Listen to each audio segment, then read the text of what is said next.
preachers are notorious to say, this is one of my favorite books. I'll say that about everything I teach. But I will say, I really, really love the book of Ruth. And so we're actually going to look at probably Ruth and Esther this first part of this year. And Esther, for reasons that will make sense, of course, it's going to be our VBS. And so I thought, well, we're going to do Ruth too. And so let's turn over to the book of Ruth. And so there are some introductions that I've taught that are just like 10, 15 minutes. Here we go. Paul wrote it to this, and we're just going to jump right into it. We're not going to do that. We are going to spend a few minutes here this first week looking at it, because I think it is important to kind of set the tone for this book.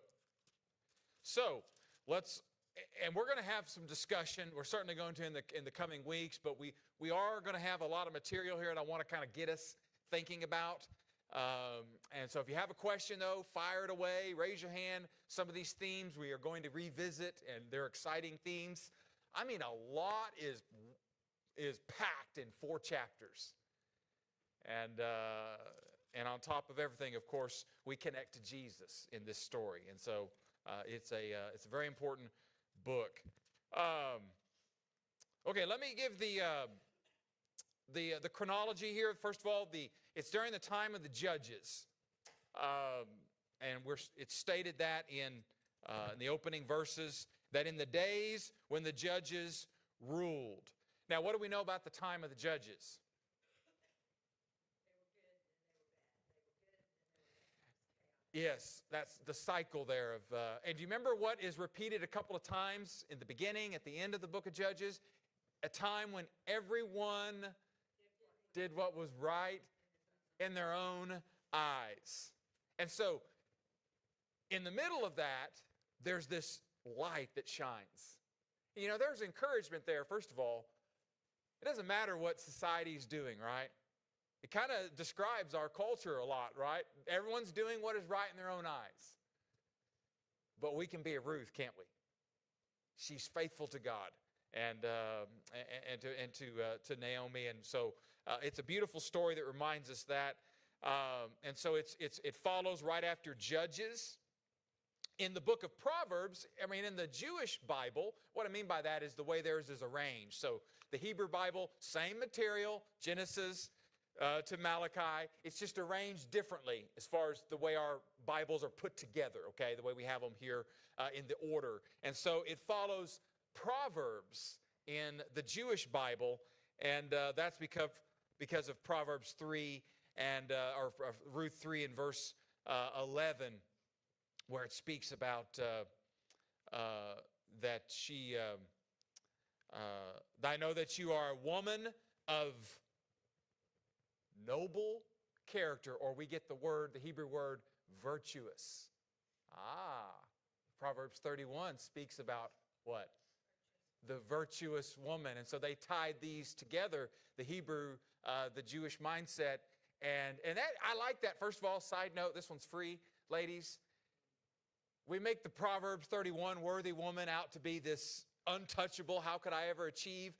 Think about Ruth now. Her story's a little more messy, right? And but she's the virtuous, noble woman of Proverbs 31, if you think about it, in so many ways.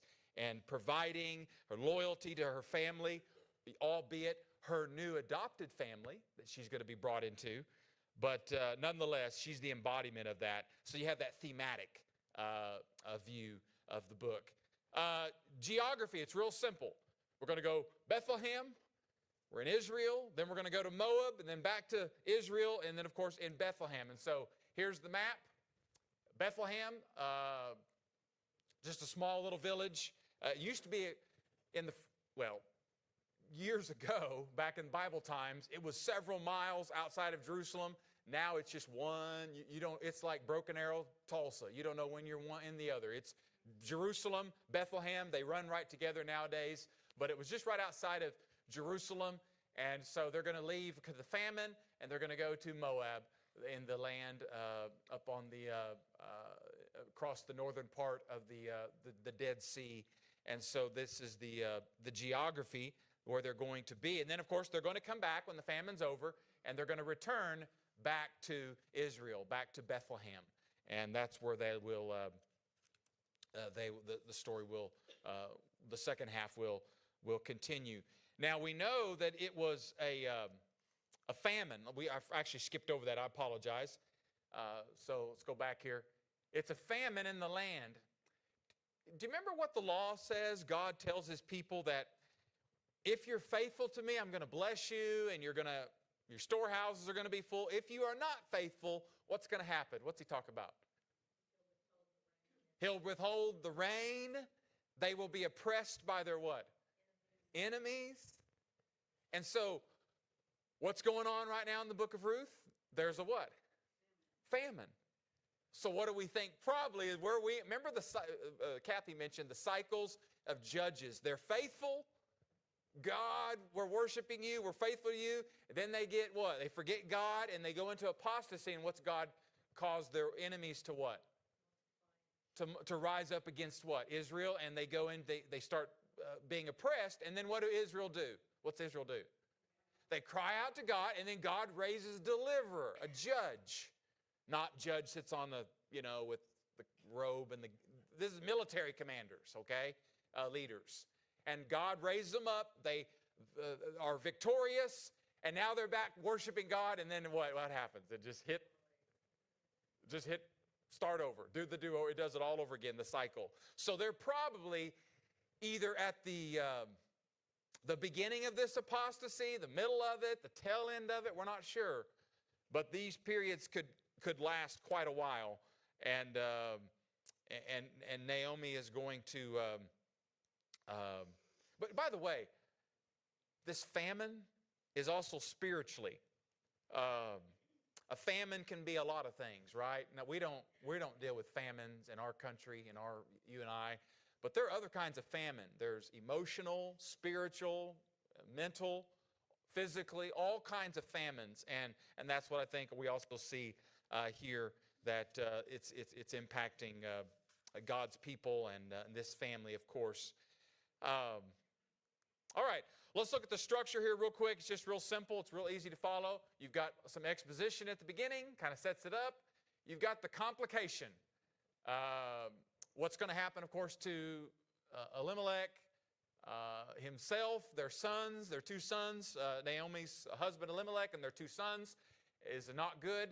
And there's going to be this problem, the complication, then the solution's going to arise. We'll go back to Bethlehem. And by the way, Bethlehem means house of bread. So they're going to go back to where there's food when they hear that. And then, of course, there's going to be a solution when they're struggling to provide. There's this whole idea of the kinsman redeemer, the law of the leveret. We'll talk about the Boaz, right, appears, and he's going to save Naomi in this situation. But then it's complicated because there's actually a closer family member. And we'll talk about that more next week or in the coming weeks. But the kinsman redeemer law, that if a man dies and he has no children, then the next closest family member, brother, would marry that sister-in-law of his brother's wife, and they would have a child together so his line could continue and his heritage and his land. And so it's very important, and we don't understand that, and it's so strange, and it doesn't make sense. But does God's commandments always make sense to us? Doesn't have to. We got to follow them. And aren't you glad? Because we may not fully understand and appreciate this exactly, the ins and outs of it, but it's going to produce the line of what? Jesus. Because who will be born out of this with Boaz and Ruth? Spoiler alert, right? Jesse, who's going to be the father of David, who will then be the line that Jesus. So we see that in this regard, and so obviously that's the solution. So it's really easy, and that's a good narrative structure. just about of any story, right? You get the setup, you get the problem, you get the solution, but then the problem, then it kind of gets complicated. And so you see that, how that's handled there.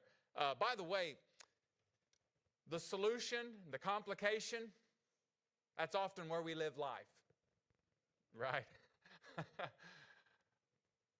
Lord, I need you to take care of this. I got this problem. I need you to fix this. And most of the time, a lot of these problems don't get fully resolved in our lifetime. We just have to trust God. We have to be faithful to God. We don't like unresolved issues, do we? But you know as well as I know, for some of you, you have health issues that are likely never going to get resolved. We have family members, you know, Maggie's father. There are health issues that, we're not saying God can't, but the likelihood is he will live with that the rest of his life. You are living with things that will not get resolved. And that's okay, because we trust God one day will what? His promises are true. He will resolve all things. And by the way, death is the ultimate. You're not by yourself. You're not going to resolve that one on your own, right? That's not going to happen until the resurrection. And so we see that we often live in this gap between the problem and the solution and how we handle that, right? That's faith. That's our story. We all want the solutions, but for the most part, they're not going to come in your life. You're going to have health, financial, family, your neighbors, your bosses. It's not going to stop. And so it's how we live life in between that really defines us. And so the struggle there in that regard. Okay, so outline, a couple of things. You see the famine in the first few verses. Then you have, of course, Naomi and Ruth are going to return back to Bethlehem, back to Israel. Then, of course, chapter 2 will introduce the whole, Ruth's going to advocate for to go work in the field. They're going to discover that it's owned by a distant relative who could be a kinsman redeemer. And, of course, that's going to be Boaz. And of course, she will have that play out. And then Boaz will advocate for Ruth, even though there's one that's closer in the family line than Boaz. And so that'll be that complication to the what looks like the solution. Kind of the problem is not. It has to be dealt with that. And then, of course, the royal genealogy that ends with the story. Spoiler alert. And we said with Ruth and Boaz and the child that is going to be born in that regard. And so, all right. Any questions on that? Anything about the introduction that you kind of wondered or questioned, or what about this, Robert? I thought this. Anything there? Kind of everything pretty general. Kind of you probably heard a lot of you this book. It's a fairly familiar story for a lot of us. Okay, let's look at some of these themes. First of all, God is barely mentioned. And then we're going to get over to the book of Esther. And guess what? God's not even mentioned one time. But God's all over the story.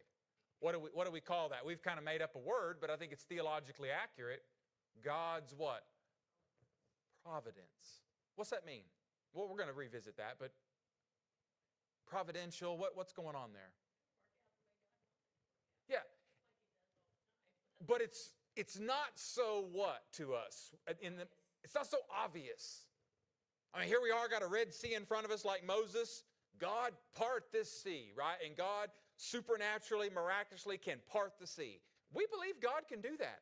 God can heal. God can do those things supernaturally in that regard.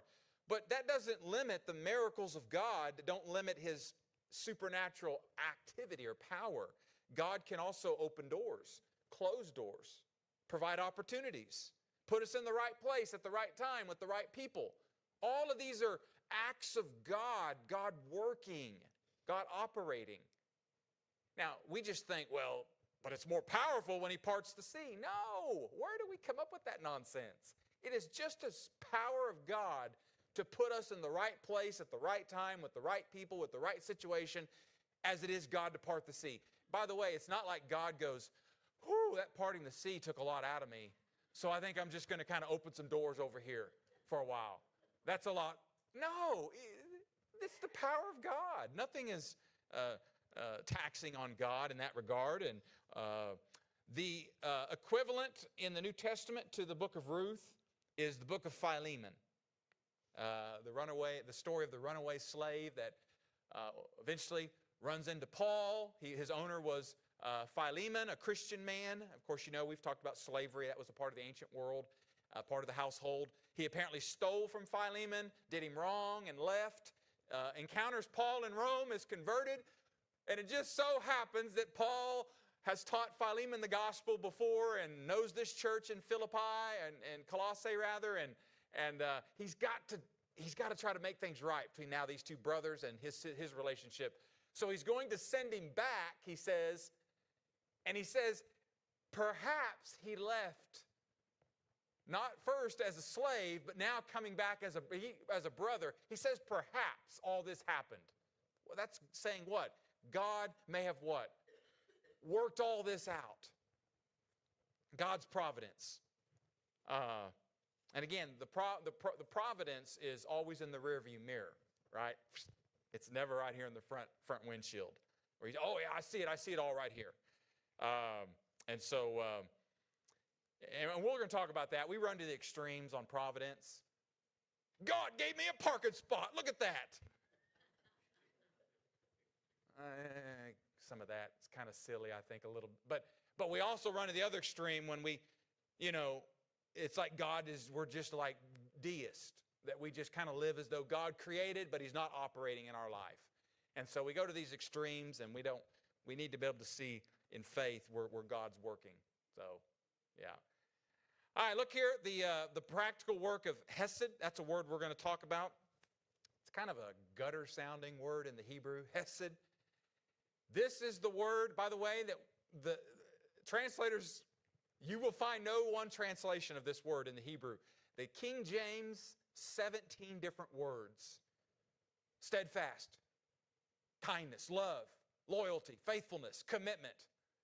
I mean, this is the covenant love of God, God's loyal covenant, God's faithfulness, His steadfast love. Remember, this is in Exodus 34 when Moses wants to see God, and God says, you can't, no man can see me and live. And so he puts him in the cleft of the rock and passes by, and he declares the Lord's name. And one of the attributes, he says, His steadfast love, His hesed. That's the idea there. His loyalty, His faithfulness. Ruth embodies that, doesn't she? What does she tell Naomi? We're going to see start next week. When Naomi's going to go back to Bethlehem, and she hears the famine is over, and there's food. And what does she tell Orpah and Naomi, her daughter-in-laws, who were Moabite women? Well, she says, you stay here with your family. You don't come back with me. I can't offer you any sons. I can't. And both of them try to stay with her. Remember that? Let's not shortchange Orpah here. We're going to get her. But Ruth, what? But the word there is in the Hebrew, she clings. That's our word. She's faithful. She is loyal and says what? Where you go, I go. Your God will be my God. Yeah. That loyal, that steadfast faithfulness. And we're to be like that. That's what we're to emulate in our life. And we've got to. By the way, Ruth has nothing to gain when she. What does Naomi specifically say? I mean, spiritually, I understand spiritually, but hear me out first. What does she have to? Can Naomi provide a husband? No. Moabites were enemies. Right. She's going to someplace where she's Yeah. probably going to be treated hospitably. Yeah. What welcome is Ruth going to get? None. Absolutely nothing. Ruth gets nothing, at least on the value, looking at it on the ground level, sort of when there is nothing to gain for Ruth. What about God? I mean, what did God get from us? What did we do for God because of His steadfast love? What did we offer God in return? Nothing. His steadfast love. What do you need to do this week? You need to offer that and live that. What are you going to get from that coworker that you're nice to? I'll tell you what, often nothing is what you're going to get. What are you going to do for working a little extra hours? Probably not much. What are you going to do if you forgive someone who wronged you? Probably not much. I mean, you're expecting them to come up to you and say, you are awesome, so awesome. Everybody stop what you're doing. I want to talk. How often is that going to happen when you do right? But what are we demonstrating and who are we showing to God? And that's what Ruth is. She embodies Hesed. And of course, she's going to have a child, and through that line of that child is going to come the ultimate, what? Hesed of God, the ultimate faithful and loyal Son of God. And so, all right, you've also got, we kind of talked about commitment, loyalty, kindness. The Levirate marriage, we'll talk more about that. It's an odd law, I understand that, but culturally we'll have to talk a little bit about it, just a little bit. I would say this about it. Don't dismiss God's laws, commands, right? Man, I don't think that one's, why does God want me to, that doesn't seem to be, don't dismiss what?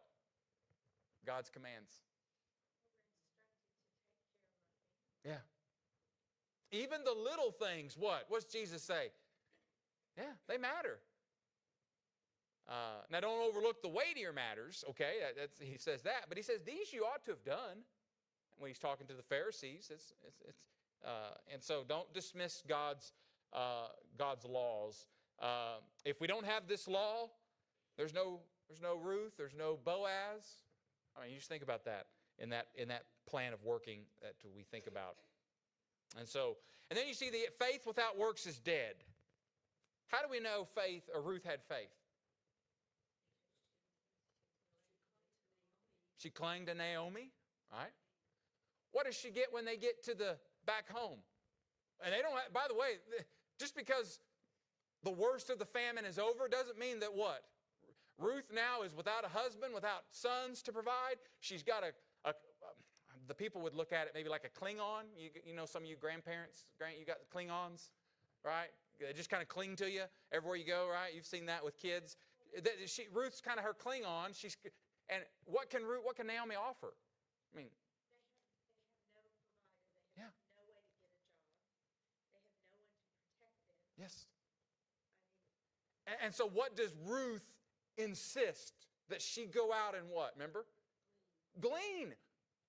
I mean, at least God in His law said, look out for the poor and the parts of the edges of the crops in your fields. When they fall, leave it for the poor. So Ruth is like, I'm at least going to go out there and beg for the scraps. Folks, that's faith. And I would say when you don't know what to do, often people get in these situations and what do I should do? Just do the next thing, God, that you can do. Be faithful to God. And usually that means just get up and go to work. Oh, no, my family, my kid, my job, and my health, and my life. Get up and do the next thing. Did Ruth have everything figured out? And did Naomi, at this point, no, they don't know how we know how it's going to play out. Obviously, we've got the book, the story. But when they're living it, do they know? So what's the next thing? That just get up and go to work. Go glean the fields. That's faith. And we know she had faith because she acted upon it. And James, of course, says, faith without what? Faith without works is dead, Yeah. We also see some themes of Naomi. And we're going to talk about Naomi. But we see the theme of grief and loss, sorrow and bitterness. I like how one commentator described her as a female Job. I hadn't really made that connection. But you think about it, and that's kind of what is Naomi? She loses what? Just about everything. Right? And she is, yes, she's struggling with that. She's going to say, change my name from pleasant to Mara, bitter. She's also going to have questions and doubts. She's going to level some accusations. There's no way around that. Against God before the end of chapter 1. That God has dealt with me bitterly. And maybe accusation's a little too hard, but she is struggling. She's struggling a lot. Now, there's nothing wrong with struggle, grief, and lamenting. And there's a season for that, and that may last. I've had to tell families when they've lost loved ones, it's okay if you're not okay for a while. Don't let people just, get back to work and get back to your routine, but this may stay with you for a long time, and you may struggle with this, and emotionally, and all these feelings, and let people grieve and give them space. And so I'm not talking about that, but we do have to be careful because bitterness can take a dark turn, can't it, in our faith? And Job and Naomi kind of go right up to the little bit of the line, don't they? You can do that. Is Job kind of pointed with God? Yeah. But he never loses what? His faith with his struggle, his sorrow. And, Naomi gets a little closer to that line than Job, but they're both kind of in the same category. Grief is very, very hard. And I know many of you know that and have experienced that in ways that maybe a lot of us can't understand even. And so there's a theme there. There's also themes of tragedy and death, but joy in life. Isn't that the cycles of life? It really is. And I think people that, especially people who've, from previous generations that maybe certainly had to, work a little harder, and maybe had farm life and planting and harvesting and cows and calves and I just think people that come from agricultural background and farming background, I think they understood that a lot more because that's just the cycle of life, right? There's life, then there's death, but then there's joy that comes with life. It's kind of like the Psalm says, joy comes in the morning, right? There's sorrow, but joy comes in the morning. And we see that in the book of Ruth. There are not 18,022 verses in chapter 4. So if you are looking for that many, you're going, Robert, you said this was a short book. That's a lot of verses. Zero should be a dash. My spell checker, he's messing up on falling down on the job there. He should have caught that. But that is in chapter 4, 18 through 22. We find the theme of Jesus, or the messianic connection. And that's the whole point, really the whole point of the book in that regard to show us. All right, the characters, let's run through these characters real quick. Elimelech, he's not going to be around long. So, but look at their names. Kind of interesting what their names mean. My God is king. Interesting enough. God's going to be king when it doesn't look like God is what? What's happening in the land? Famine. They're having to flee to Moab to find, Naomi, pleasant. Not for long. That's going to be changed, right? We said to Mara, bitter. God has dealt harshly with me. She lays that accusation at God. Now, I don't read too much into this, but it is interesting. Mahlon and Chilion, their two sons that they're not going to be around long either, like Elimelech. Their names, sick and frail, or mortal. And so that's interesting. Orpah, one of the wives of the two sons, she's also going to want to try to stay with Naomi, and her name means neck, to turn. And then, of course, Ruth, her name means refresh. And I like that. Ruth is going to refresh Naomi all throughout the book.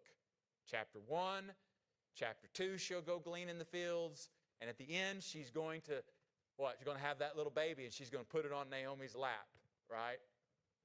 And so she's going to refresh Philemon, I mentioned the book of Philemon. Philemon is described, I think, in verse 7. Don't quote me on, well, maybe it's verse 7. I think it's verse 7. Says that he has refreshed the hearts of the saints. We've got opportunities this week to do just that, don't we? We can do it. Somebody needs refreshing. Someone, neighbor, family, friend, coworker, we can help make someone's life better in that sense, in an encouraging, positive way. And I love the statement there in the book of Acts. And maybe it's a little bit of an overreach on this connection, but when the times of refreshing come, that's what we're offering people, is a chance to have a new life, a new beginning, a new you, a refreshing message that you don't have to live the way you're living and handle things the way you're handling. And so it's a great reminder for that regard. Anything jump out to you on that? I've got just one little last section, but let me kind of the themes, any of those themes or the characters, anybody stand out to you or that's kind of your favorite or any kind of thing comes to mind or thoughts on that as we kind of think about these themes? Yeah, Jeff? Right. Yeah, that's a good one. Yeah. What else? Anybody think about the book? Yeah, Kathy?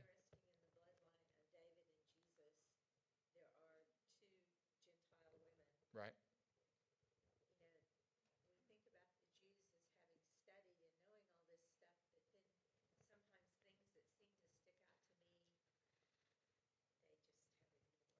Yeah. And it makes me wonder how much of that I do. Yeah. That I should be getting that I'm not. Yeah. Yeah, and that is powerful how God uses, all of the women in the genealogy record of Jesus are somewhat controversial. Bathsheba, right? That's not no wrong of her own, and I've talked about my view on that in other places. But David, and then of course Mary, who would be, having this child under questionable circumstances. So, any other themes or things that you think about and you stand out to you at the little book of Ruth here, kind of that we touched on, or that you love, that you. Anybody ever had that Ruth, where you go, I go at the weddings? You ever heard that yeah. Now, I always point out now, it's two women saying that to each other, but nonetheless, it's okay to use it in a marriage ceremony. But, yeah, any other thing that stands out or favorites that you think about this book? And the last part I would just say is the Moab. You have them going to Moab. Moab, as Kathy we talked about, this is not.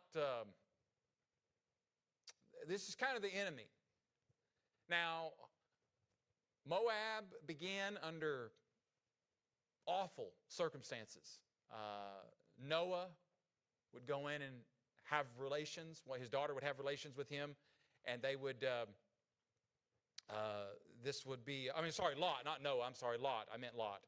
I was thinking Noah for something else, but Lot. Lot would have unlawful, sexual relations with his daughter, and so the nation, the people began in an ungodly way. And they continue to be kind of against God's people. In Numbers 22 and 24, when Israel is going throughout the land to make their way to the land, the promised land, they're going throughout these various nations, and they ask if they can have a safe, because that's how you do, just like your private property. You don't walk in somebody's land, open up their gate, and think I'm going to hunt and fish and cut down some trees and take some of your deer and you do that out here and you get shot. Yeah, absolutely. And so the same back then. You don't go through someone's land. You don't go through their territory. And so here they are, this poor, raggedy, former group of slaves that have fought off the most powerful, and they ask for a safe passage, and Moab says no. And God doesn't deal too kindly with that. Later on in the book of Balaam, with the story of Balaam, the Moabites will, the men will seduce God's people with the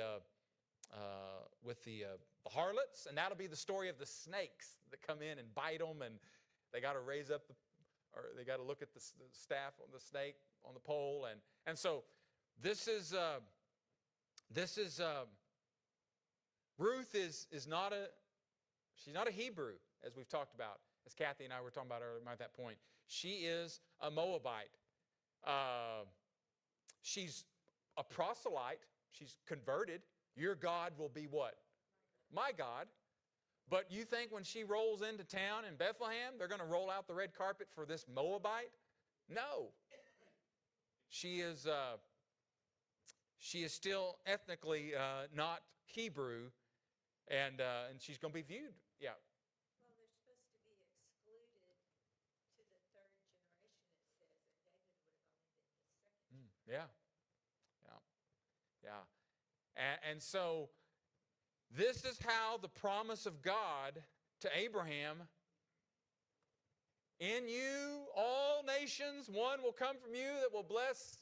How's God going to do that? He's going to do that through a Moabite woman. Again, often the problem is, and we're going to talk a little bit about that in my sermon, just what we want from God and how we want God to do something and fulfill His promises, and is often not the way God's going to do it, right?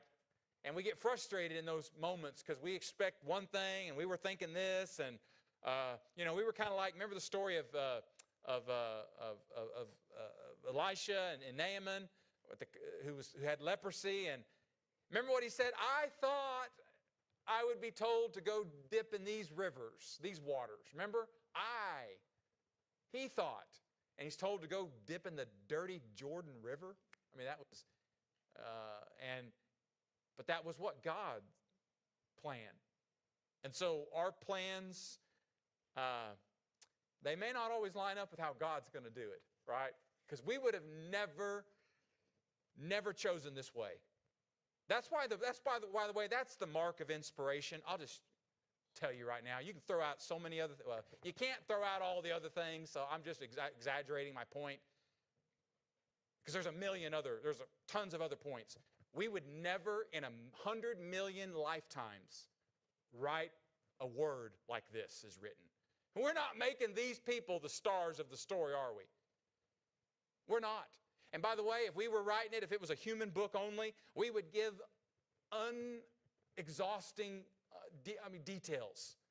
Well, now let me start on day one, hour number one, when I followed Jesus. No, what is the New Testament? Mostly. Is it long? It's very what? Very concise. These were written. The Holy Spirit oversaw exactly what He wanted in there, and so again, we would never write this in a million years with Ruth. But this is how God works. This is proof that God is true and His Word is true. Because, folks, here you sit in Manfred, Oklahoma, and I'm looking at you, and I don't think any of you are Hebrew. I don't think any of us are Jewish. And so here we are worshiping one who came from the line of Jesse, right? The son of David. We're worshiping this morning. God made all that work. And we couldn't do that in 100 million lifetimes the way God did. And so it's another proof of inspiration and God's Word. So, all right. I told you we had to buckle in and cover a lot. We're going to slow down next week, I promise. We've only got 4 chapters, although the last chapter has 18,000 verses, you know. But we're going to slow down next week, I promise, and raise some of these questions we'll come back to. All righty. Let every heart rejoice and sing.